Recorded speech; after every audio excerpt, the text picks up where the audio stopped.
of your body.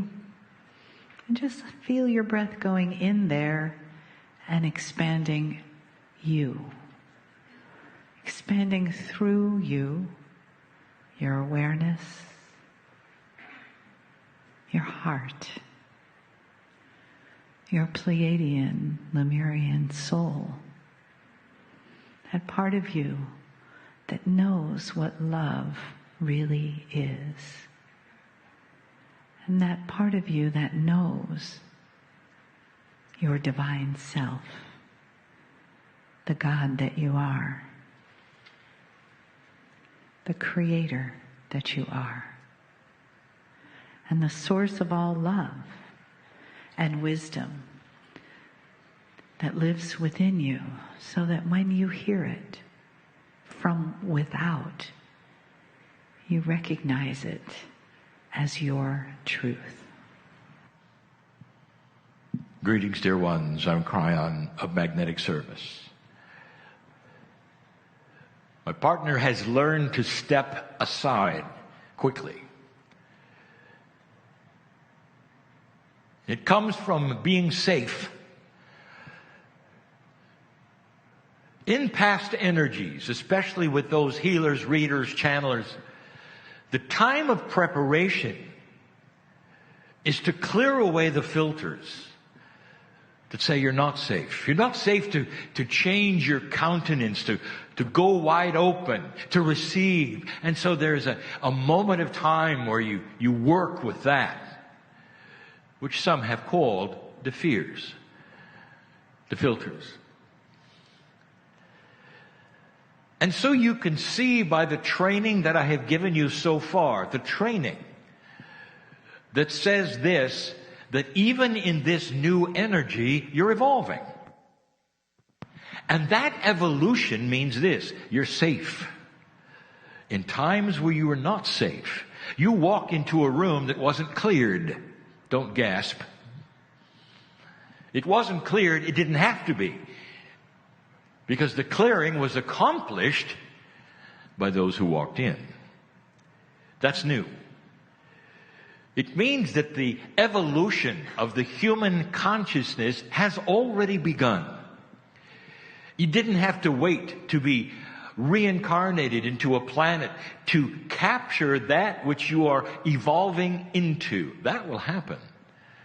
But the old souls, the Lemurians, the ones who are filled with purpose and awakening, are starting to evolve to a degree where you are starting to clear everything as you walk. Some of you are feeling it.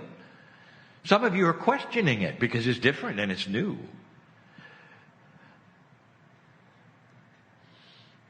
What is it you can't do?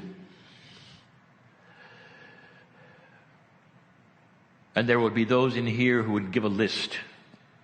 Get your pencil out, they'd say. Make the paper pretty big. And they start writing. And this is common, dear ones. And there's nothing wrong with it, because this has been the old energy of humanity. The list of what you cannot do and what bothers you is a lot longer than what you can do.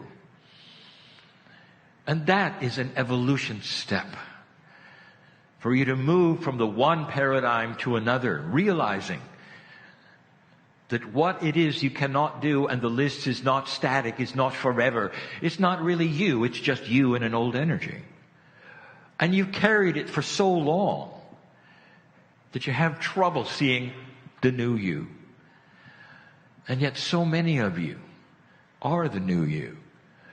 And that is defined literally by the things you've dropped that no longer bother you, or the things you've walked through that enable you to do things you never could do before. Simple things. Evolution of the human spirit and the soul and the consciousness comes with some caveats. And we've spoken of them before, but I want to tell you specifically about the higher self. This is not a long message, but it's a potent one. When you think of things that evolve, you think of a slowness, and you think of a protocol. Turn that page, wipe it away, because it's not the way consciousness works.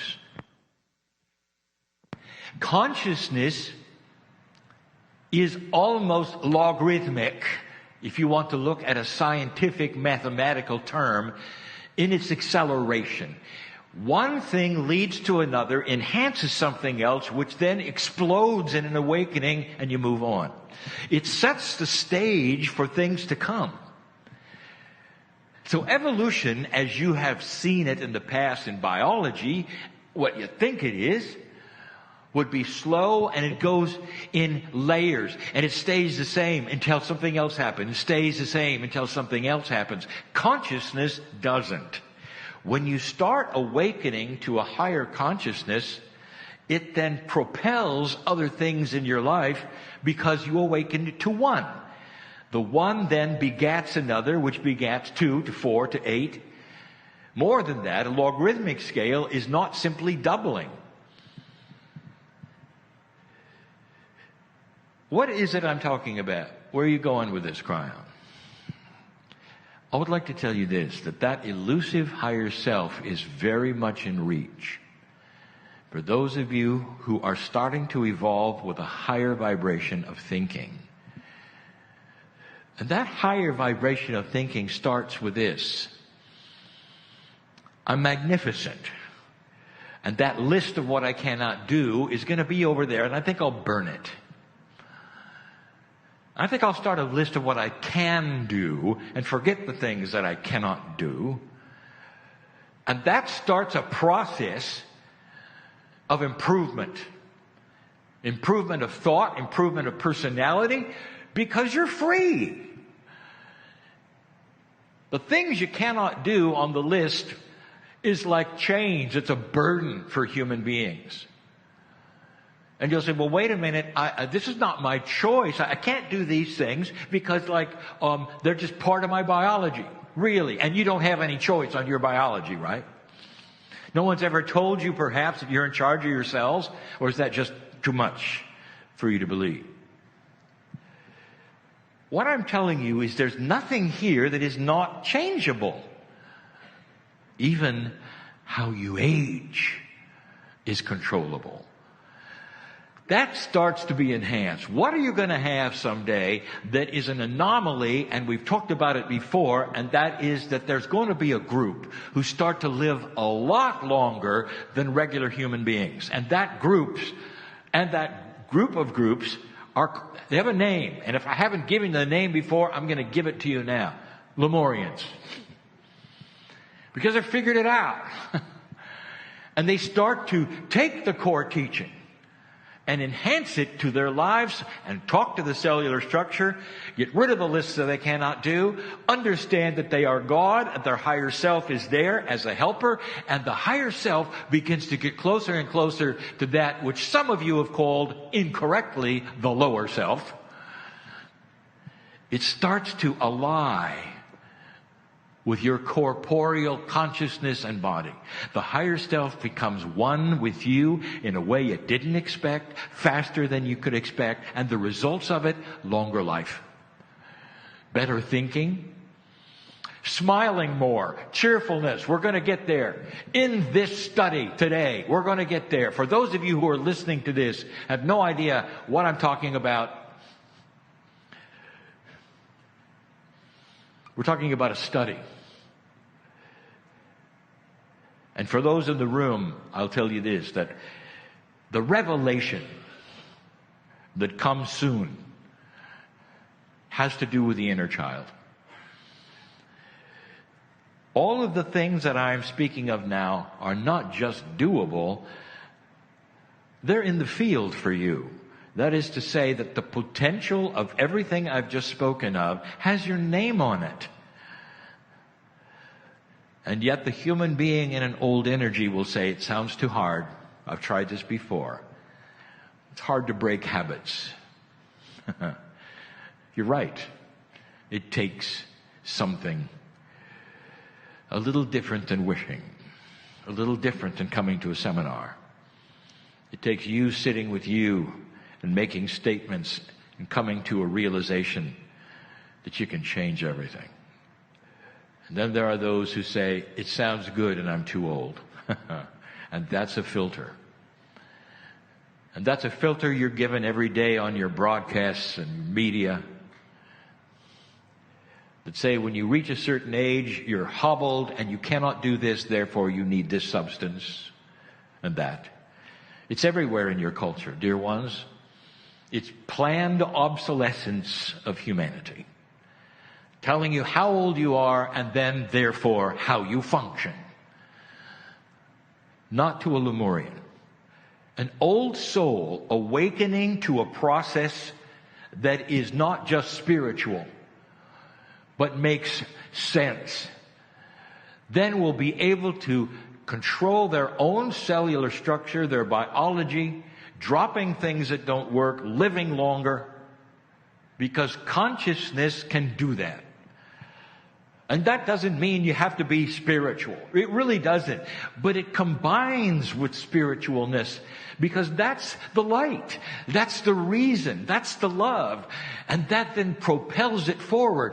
Listen, there are many human beings that are extending their lives by these very processes who would never be in a room and like this or never listen to a channel like this because it works. But then you combine it with this accelerated higher self. And suddenly all the cells in the body start to vibrate different. They start to listen to you. And your affirmations start to work. And they work better than they ever have worked before. And it then gets better. It's not linear. Once you make up your mind that you're not going to try, but you're going to be, and it's going to work for you, once you're there, the process begins. And you're not too old. And the things start to drop away that would bother you, that you had all your life. The things that you think are ingrained in you, that you are, that goes there. Is the name. I won't say it. And part of that is the list that says, I'm too old. Or it hasn't happened before. Or people told me I can't. Or whatever. Perhaps that's why you're here, to hear the potential. This is not the rest of your life. How you are in this room is not the rest of your life. That's why you're here.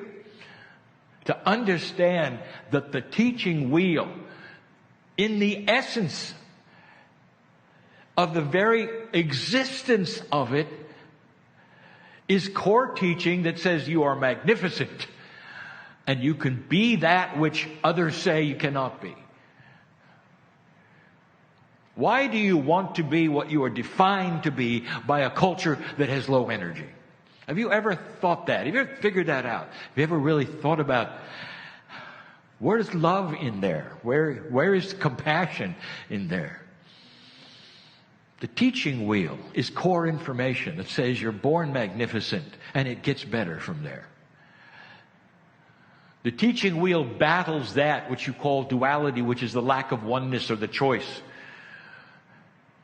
of plus and minus, of light and dark, which you all have, and starts to enhance the training that you can choose a light that will extend your life